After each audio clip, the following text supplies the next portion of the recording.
पहला क्वेश्चन है आपका यहाँ पर साड़ी का नाम क्या है जो खरगोन जिले में प्रसिद्ध है। ऑप्शन है चंदेरी, महेश्वरी, इसके अलावा बनारसी, इलकाल। तो ध्यान रखना है इसका नाम है महेश्वरी साड़ी। यह आपके खरगोन जिले में प्रसिद्ध है, यह आपको ध्यान रखना है। चंदेरी साड़ी चंदेरी में प्रसिद्ध है, इसके अलावा बनारसी साड़ी वाराणसी में प्रसिद्ध है, और इलकाल साड़ी जो है, इलकाल साड़ी आपकी जो है कर्नाटक में प्रसिद्ध है। कर्नाटक के जो कर्नाटक का बगलकोट जिला है वहाँ पर यह इलकाल साड़ी प्रसिद्ध है। इसके अलावा बनारसी साड़ी आपकी वाराणसी में प्रसिद्ध है, ये आपको ध्यान रखना है। और चंदेरी आपकी चंदेरी में प्रसिद्ध है। अगला क्वेश्चन है शाजापुर के गिरवर गांव में भगवान हनुमान की मूर्ति किस शताब्दी की है। ऑप्शन है 5वीं शताब्दी, 8वीं शताब्दी, 12वीं शताब्दी, 16वीं शताब्दी।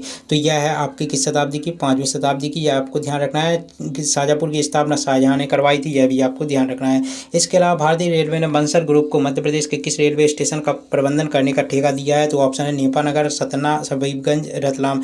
तो रतलाम इसका राइट आंसर है। हबीबगंज रेलवे स्टेशन को बंसल ग्रुप, भारतीय रेलवे ने बंसल ग्रुप को प्रबंधन करने का ठेका दिया है, यह आपको ध्यान रखना है। हबीबगंज पहला ऐसा रेलवे स्टेशन था जो ISO प्रमाणन प्राप्त करने वाला देश का पहला ऐसा निजी रेलवे स्टेशन था, यह आपको ध्यान रखना है। इसके अलावा नेपानगर जो है यह आपका अखबारी कागज मिल के लिए प्रसिद्ध है, यह आपको ध्यान रखना है। नेपानगर अगर पूछा जाए कि किसके लिए प्रसिद्ध है तो अखबारी कागज मिल के लिए प्रसिद्ध है। अगला क्वेश्चन है आपका यहाँ पर 2011 की जनगणना के अनुसार मध्य प्रदेश में किस जिले की साक्षरता दर सबसे कम है। तो ऑप्शन है झाबुआ, अलीराजपुर, बड़वानी और श्योपुर। तो ध्यान रखना है साक्षरता दर सबसे कम किसकी है, तो वह है अलीराजपुर, यह आपको ध्यान रखना है। इसके अलावा अगर पूछा जाए कि सबसे ज़्यादा जनसंख्या दर के कहाँ की है, तो ध्यान रखना है सबसे ज़्यादा जो जनसंख्या दर है वह आपकी, जनसंख्या नहीं, साक्षरता दर है वह आपकी कहाँ की है, जबलपुर की है, यह आपको ध्यान रखना है। अगला क्वेश्चन है आपका यहाँ पर यालुंग जंगबो नदी भारत में किस रूप में जानी जाती है। ऑप्शन है गंगा, ब्रह्मपुत्र, यमुना, सरस्वती। तो यालुंग जंगबो नदी को भारत में ब्रह्मपुत्र के नाम से जाना जाता है। ब्रह्मपुत्र नदी का उद्गम स्थल अगर पूछा जाए तो यह आपकी मानस सरोवर झील के समीप कैलाश पर्वत के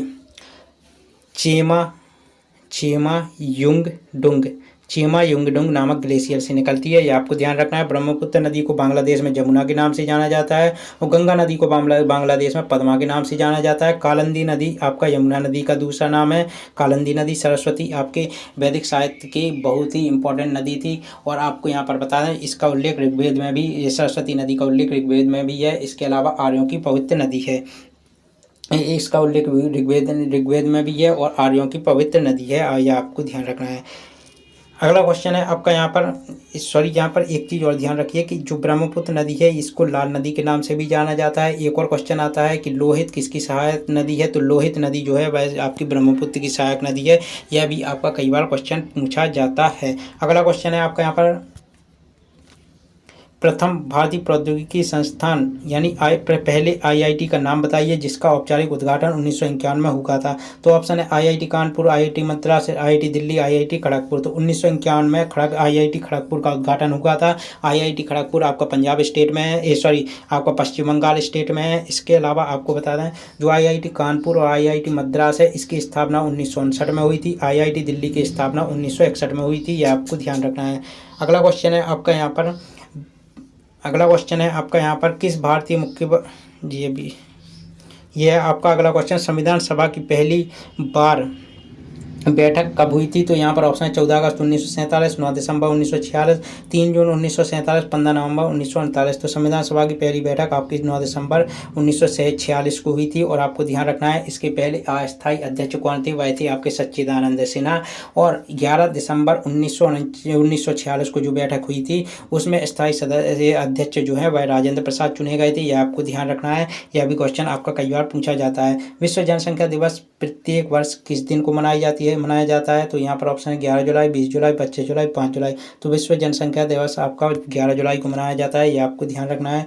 कौन सा व्यापार गुजरात के पालनपुर शहर से संबंधित है। ऑप्शन है कालीन बुनाई, चीनी मिट्टी के बर्तन, एल्यूमिनियम बर्तन, हीरा व्यापार और चमकाने चीनी मिट्टी के बर्तन। तो इसका राइट आंसर है हीरा व्यापार और चमकाने। यह आपका जो है गुजरात के पालनपुर शहर से संबंधित व्यापार है, यह आपको ध्यान रखना है। अगला क्वेश्चन है आपका यहाँ पर भारत का सबसे पुराना विज्ञान संग्रहालय जिसे CSIR CSIR के संरक्षण में स्थापित किया गया था, उसका नाम आपको बताना है। तो उसका नाम है बिरला औद्योगिक और प्रौद्योगिकी संग्रहालय। कौन सा? बिरला औद्योगिक एवं प्रौद्योगिकी संग्रहालय, ये आपको ध्यान रखना है। और आपको यहाँ पर बता दें इसकी स्थापना कब हुई थी, तो इसकी स्थापना 1959 में हुई थी, ये आपको ध्यान रखना है। इसके अलावा विश्वेश्वरैया औद्योगिक और तकनीकी संग्रहालय बेंगलोर में जो स्थित है, इसकी स्थापना आपकी कब हुई थी? ये तो आपका है कोलकाता में स्थित, लेकिन ये जो विश्वेश्वरैया औद्योगिक और तकनीकी संग्रहालय है विश्वेश्वरैया, यह आपका बेंगलोर में है और इसकी स्थापना 1965 में हुई थी, यह आपको ध्यान रखना है। राष्ट्रीय प्राकृतिक इतिहास संग्रहालय जो है वह आपका नई दिल्ली में है और इसकी स्थापना कब हुई थी? तो इसकी स्थापना हुई थी 1978 में। इसके अलावा भारत का राष्ट्रीय संग्रहालय जो नई दिल्ली में है, यह आपका इसकी स्थापना हुई थी 15 अगस्त 1949 को। 15 अगस्त 1949 को, यह आपको ध्यान रखना है, 15 अगस्त 1949 को। और ये कहाँ पर है? यह आपका है राष्ट्रपति भवन में स्थित है।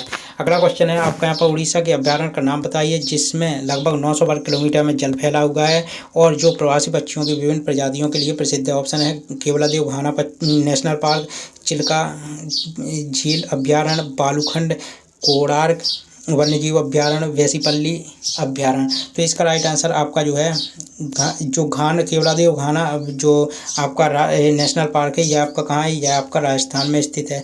लेकिन यहाँ पर पूछा गया है ये आपका यहाँ पर जो क्वेश्चन पूछा गया है वह पूछा गया है कि जो प्रवासी पक्षियों की विभिन्न प्रजातियों के लिए प्रसिद्ध भी है और उड़ीसा में स्थित है। तो यह है आपका चिल्का झील अभ्यारण्य, यह आपको ध्यान रखना है। इसके अलावा आपको बताएं चिल्का झील से कई सारे क्वेश्चन भी आपके पूछे जाते हैं कि एक क्वेश्चन ये पूछा जाता है कि ब्रेकफास्ट द्वीप आपका कहाँ पर है? तो वह चिल्का झील पर स्थित है।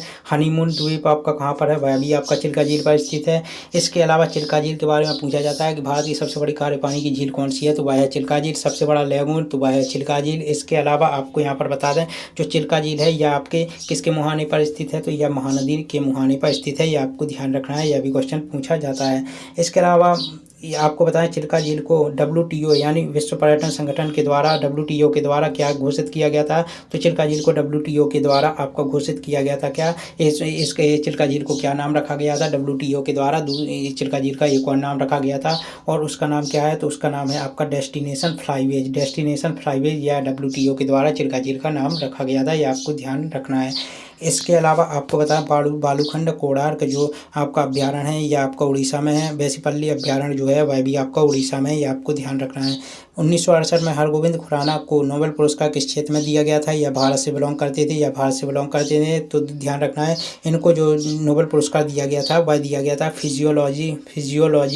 फिजियोलॉजी एंड मेडिसिन के क्षेत्र में। फिजियोलॉजी और मेडिसिन के क्षेत्र में या शरीर क्रिया विज्ञान या औषधि के क्षेत्र में इनको क्या हुआ था? डॉक्टर हरगोविंद खुराना को नोबेल पुरस्कार दिया गया था। यह भी पूछा जाता है कि यह आपके किस फील्ड से संबंधित थे? तो आपको ध्यान रखना है एक क्वेश्चन में आपको चिकित्सा भी देखने को मिलेगा, तो चिकित्सा से संबंधित है, ये आपको ध्यान रखना है। तो ये आपके थे आज के इम्पोर्टेंट आपके आज के इम्पोर्टेंट जनरल नॉलेज या सामान्य ज्ञान के क्वेश्चन जो आपके MB पटवारी के एग्जाम में पूछे जाने की सबसे ज़्यादा संभावना है। आई होप आपको यह वीडियो पसंद आया होगा। जय हिंद, वंदे मातरम।